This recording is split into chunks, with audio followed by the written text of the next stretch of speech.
On Larry King Now, Elizabeth Hurley. What's the last thing you said yes to? Uh-oh. Golly. Oh, I wish it could be something scandalous. It was probably something really boring, like an extra cappuccino. On her foray into television with the Royals. When I had my son, who's just now turned 13, I took a lot of time off. I took nearly 8 years off to raise him, and I don't know if I'd ever get a job again. How do you find the basis to be a queen? Comes very easily, Larry. On the state of women in Hollywood. The other side of my business is in the modelling industry, where, of course, the absolute reverse is true, where women earn 10, 20, 50 times more than men for the same job. So I have to be a little careful when I answer that question because, you know, I work in the most unequal... I never thought of that. Well, yeah. So, you know, you can get a guy and a girl on the same advertising campaign. The guy's getting peanuts compared to the lady. Plus, how have you approached the coming years? I mean, you're, what, 50? I'm 50, yeah. Well, you know what? I don't care. I think it's fine. I'm having more fun now than I think I ever have. all next on Larry King Now.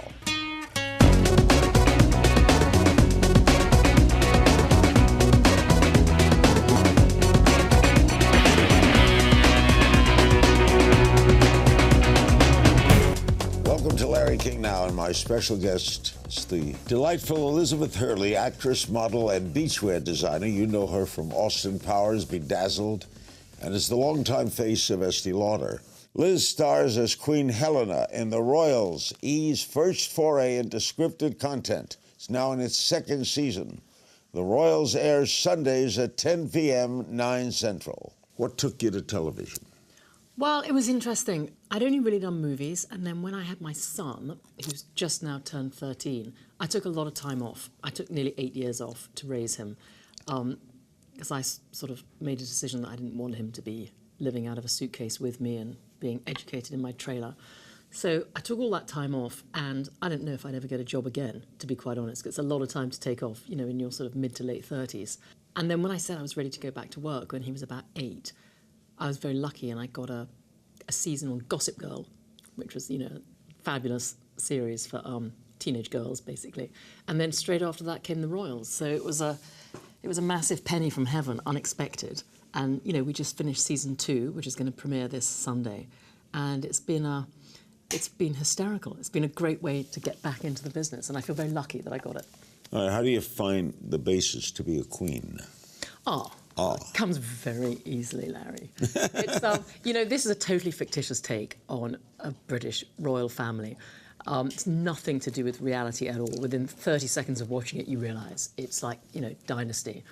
You know, Dallas in the Palace, Buckingham Palace on steroids. You know, it's been dubbed a lot of things. It's just, it's a big, silly, fun, wild ride. And of course, we don't have a queen who's my age in real life, so there's nothing really to compare it to. So I just sort of invented her. And we have a laugh. It's a very silly, fun, camp show. Yeah, there's a division in Great Britain. There are many who don't like the idea of a royal family. Where do you stand? I'm a monarchist. You are a monarchist. Love the royal family. Why? Do you know what? I just adore What do they do? Well, to us, to me, I mean, obviously, you know, we have many, many, many years of history with the royal family. You know, at school, we learn our poem. I don't know if you're familiar. It starts on the reign of William the Conqueror when he came across in 1066. And this is how school children learn about the royal family. We have a poem. Willie, Willie, Harry, Stee, Harry, Dick, John, Harry, 3. 1, 2, 3, Ned. Richard 2, Henry 4, 5, 6, then who? So we go all the way through from that. So we know it all backwards. All right. So we love all that. But I don't actually see the modern royal family as having anything to do with all that history we learned, even though, of course, they do.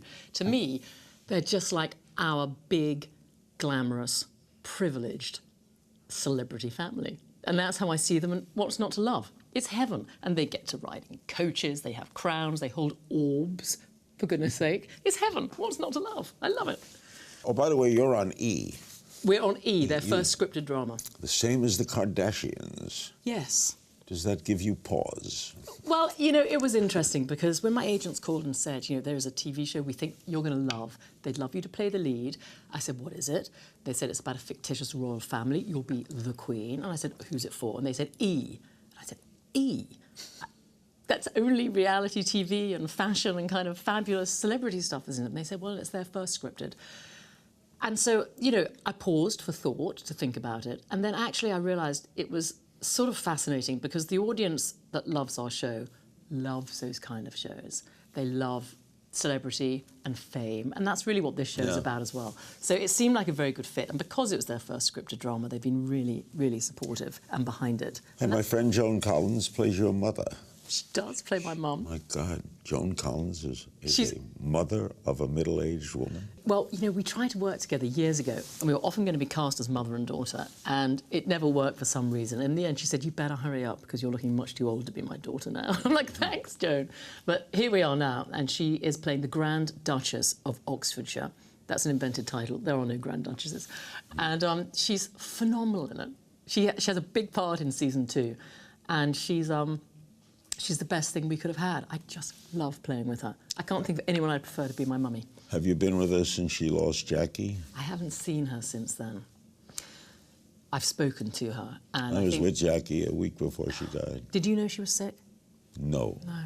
I saw her about a month before she died too, and of course, nobody knew. It's terrible. I mean, I do a lot of fundraising for breast cancer and awareness raising. And it was a shocking loss. Shocking loss. Joan's a lot of fun, and she stays youthful, does she not? She's unbelievable. I mean, it's not a secret. So she's 82, and she has more energy than anyone I've ever met in my life, doesn't she? She's just unbelievable. I love being with her. How have you approached the coming years? I mean, you're, what, 50? I'm 50, yeah. Well, what can you do? Well, you can't do anything about it, but no, exactly. You're a great-looking 50. But you're very nice, Mr. King, thank you. Well, you know what? I don't care. I think it's fine. I'm having more fun now than I think I ever have. It's been, you know, maturing. I mean, I don't think I have matured that much. I mean, looks-wise, of course I've matured. Emotionally, I think I've got more immature as the years have gone by. I'm more irresponsible, more immature. I'm quite liking it. You know, second childhood. How do you like motherhood? I love motherhood. I adore motherhood. It's the best thing in my life. I just love it. I mean, I've only got one. He's a boy. He's, he's just become a teenager. So I'm sure life is about to change. But right now, you know, he's the love of my life, and it's just heaven. My guest is the dazzling Elizabeth Hurley, a very talented and wonderful girl. And thank you. Coming up, Liz will reflect on the state of women in Hollywood. Stay with us.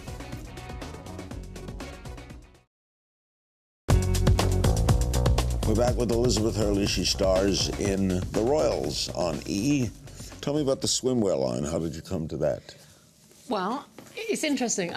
This was during the time when I was taking time off from acting to raise my son, and I wanted something to do that I could do around his hours. So I thought I'd start a business of my own. And actually, someone we were just discussing, I was with Teddy Forsman, you know, who was obviously a businessman extraordinaire. And he said, yeah, you definitely should start your own business. And so I talked it through with him and decided to start it. And, you know, we've been going about 8 or 9 years now. And it's interesting. I mean, it's a small business. I still own it myself. But we've had some success, and I like doing it. It's a very good antidote to show business and modelling. Do you design them? I do. I design them. I'm very involved in all the business. Yeah. What is the secret of designing a bikini? Yeah, well, sadly, the bikini that makes you look thinner has yet to be invented. You know, we're still working on that one. And it is really 3 triangles. So, you know, it's about accessorising and adding bits and pieces and just trying to make women feel good. And do you pose in them? Well, occasionally. I mean, I've moved a little onto one-pieces now when I'm posing, or maybe caftans. But, yeah, I still have to prance around in a bikini from time to time. What do you make of this major discussion about inequality in pay in Hollywood, that men still get more than women? Yeah, well, it's interesting because the other side of my business is in the modelling industry, where, of course, the absolute reverse is true, where women earn 10, 20, 50 times more than men for the same job. And, you know, even though I started as an actress, I've been working for Estee Lauder for 21 years. So I have to be a little careful when I answer that question because, you know, I work in the most unequal... I never thought of that. Well, yeah. So, you know, you can get a guy and a girl on the same advertising campaign. The guy's getting peanuts compared to the lady. So, you know, I've been very lucky in that respect. But, of course, when there is inequality in other ways, it's not fair. Kate Winslet said, though, that she doesn't like to talk about it because she doesn't like to talk about money. And she does very well. Yeah. So but yeah, it's a tough one. But everything I do is very women-centric, as it happens. I mean, in Hollywood, I've always had a female agent, and they've always been great. I happen to be directed by some very good female directors. In the Royals, we have 3 female directors, directors in the seasons.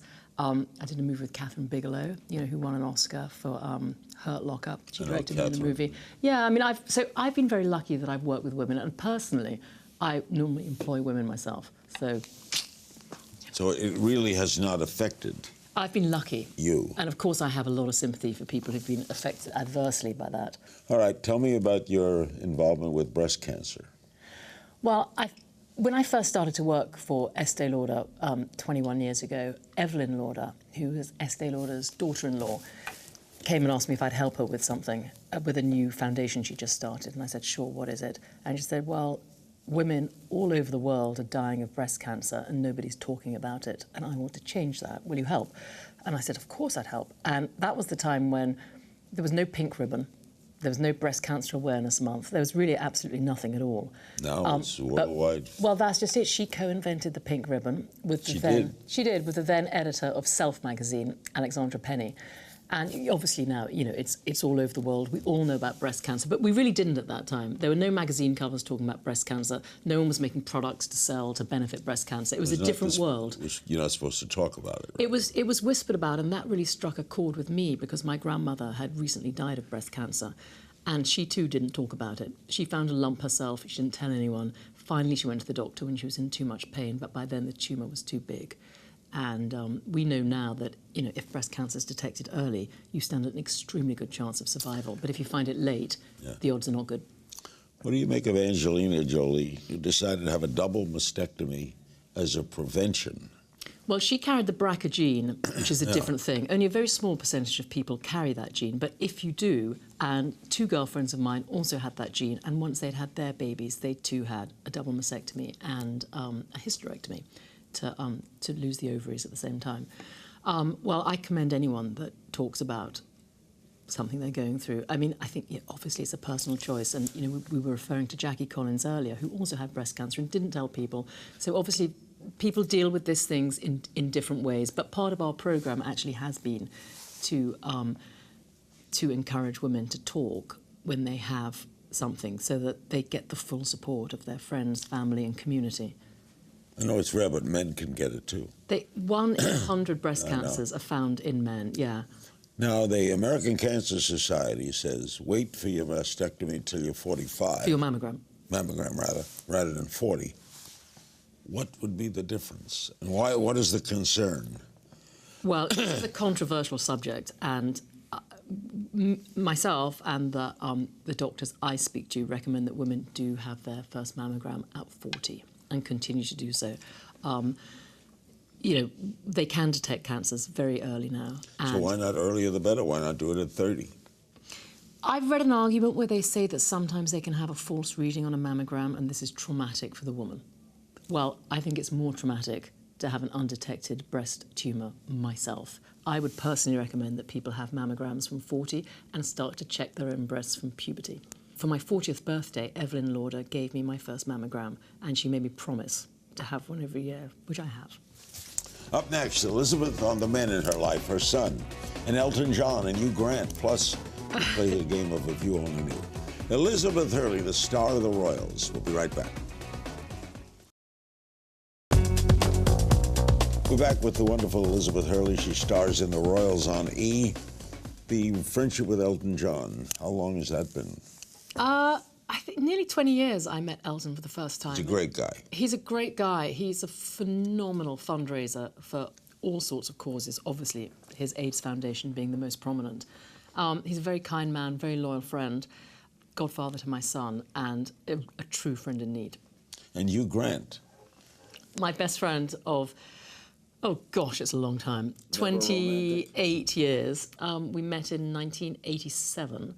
On a movie we're both doing together, a Spanish movie called Remando al Viento. He was playing Lord Byron, I was playing one of his lovers, Claire Clairmont. And he's still very important in my life. He's my son's godfather. He's my next door neighbour. You have two godfathers. He has several, actually. And Teddy was one. And he's a great guy. He's dad himself now, even though, we're both, we're certainly not together romantically anymore, but he's still a huge importance and influence in my life. Oh, Damien is what? 13. 13. And he's in boarding school? And he's in boarding school in England, he's a good boy? Touching wood, he's a very good boy, but he's hitting puberty, so who knows what could happen. Okay, we're going to play a little game of If You Only Knew. I just throw some questions. Okay. What's a luxury you cannot do without? Ooh. Well, moisturiser. Moisturiser. It's very good for you. And that's not only because I represent Estee Lauder, it's because it is good for you. Secret talent? Oh, good gardener. Very good gardener. Love it. What characteristics do you value most in others? Loyalty. First boy you ever kissed? Philip Simmons. Philip Simmons? Oh, God, poor Philip Simmons. Was it in London? No, it was at school a long time ago. How old were you, Elizabeth? I was 13. 13. You know whatever happened to him? Oh. But he never forgot you. God, I've outed him. Yeah. Guilty pleasure? Oh, gosh, long, hot baths. You recently said that yes is your favorite word. What's the last thing you said yes to? Uh-oh. Golly. I wish it could be something scandalous. It was probably something really boring, like an extra cappuccino. But yeah, no, that was, funnily enough, that was my resolution at the beginning of the year. I just decided to say yes more. But that's a problem. I have a problem, because if you say yes too much, you find yourself doing 40 things every day. You do. But I had two resolutions. One was to say yes, and the other one was to not cancel. And you know what cancelling's like. Oh, I'm feeling a bit tired. I probably won't go. The headache. Yeah, and I just stopped it. And it's been really good for the spirit, I think. Something you wish you were better at? Oh, gosh, languages. What do Americans get wrong about the UK? Pronouncing aluminum. Aluminium. Aluminium. Everyone. Aluminium. What do the British get wrong about Americans? Talking about the boot of the car instead of the trunk, the bonnet instead of the hood. It's very difficult. Petrol instead of gas. Anything to do with the cars, you're on danger ground here. What's something we don't know about you? Gosh, that I bottle feed lambs on my farm, that I've actually birthed a lamb. I'm quite a hands-on farmer. You are a versatile person. Well, I try. Aim to please. Are you involved with anyone now? Well, I'm not married, engaged, or cohabiting, but love is all around. It's interesting. You never can plan to fall in love, right? No, of course you can't. You never know when it's going to happen. No. It could happen, bam. Yep. Right. Is it the cricket player? No, the cricket player is my ex-fiancé. We're very good friends, but no, nothing romantic anymore, just a good friend. And you understand cricket? Up to a point. I understand cricket, yeah. Liz will take your social media questions in the final segment right after this. We're back with Elizabeth Hurley, who stars in The Royals. It airs on Sunday nights at 10 Eastern, 9 Central on E! We have some social media questions for you. Liza Lamborn on Facebook. Do you know if you have any royal background? Oh, gosh. Sadly, I don't think I do. I think I'm descended from Irish peasants. Are you from Ireland or Britain? My father was Irish. Irene Hertig on Facebook wants to know how to stay looking so young. What are some of your, I love this word, term, beauty secrets? Moisturizer, obviously. Moisturizer, plenty of it. Not too much alcohol, no drugs, and eating apples. It's my new theory. My wife eats apples all day. Apples are very, very good for you. An apple a day. Wow. Yeah. Dylan Clarence on our blog wants to know who your role models are. Gosh, well, funnily enough, Joan Collins, who plays my mother in The Royals, is a hell of a role model. She's energetic. She looks fabulous. She's never gone into old mode. She's as young as any teenager I meet. She's a good role model. The Royals is shot in the UK. Would you commit to a project that required you to move to America? I couldn't commit to a project in America whilst my son's still of school age. No, it's of paramount importance that I'm there for him. You like the United States? I love America. What is next for you? The Royals is how long a commitment? Depends if the audiences like it. I'd love to go to season 3. We're crossing our fingers on tenterhooks. See how season 2 goes. When do you find out? Sometime. You never know. You never know. We're in limbo land. Yeah. You've stayed in the UK throughout your career then, right? No, I haven't. I was based in America until I was pregnant with my son. And then I went home to be, near my mum and my sister and my really close friends. But I loved my time living in America. I love America. Almost all the opportunities and chances I've ever had in my life have been here. Where'd you live in the United States? LA. Not bad. I loved it. You've said of the British, we're not really a nation of hearts on our sleeves. Is that true of you? Well, yes, it is. We all have natural stiff upper lips. We don't have to try. We have to try hard to be a little less contained. So I try, but when push comes to shove, I'm still pretty contained, I think. Is modeling boring? Well, I was never really a model. I was lucky enough to be an actress who got offered a dream job representing Estee Lauder. So for me, you didn't have to walk the line? No, I've never done a runway show in my life, and I've never been on a go-see. I've never done any of that. So I was privileged and lucky, and I fully acknowledge that. So for me, my days modelling are like blissful vacation days. I've got no lines to learn. I just sit there like a little dolly. They do my hair, they do my makeup. It's easy, and I love it. I've been lucky, though. You're a doll. Thank you, Larry. Thanks for having me. Thanks to my guest, Elizabeth Hurley. The Royals airs Sundays at 10 p.m., 9 Central on E! And remember, you can find me on Twitter at King's Things, and I'll see you next time.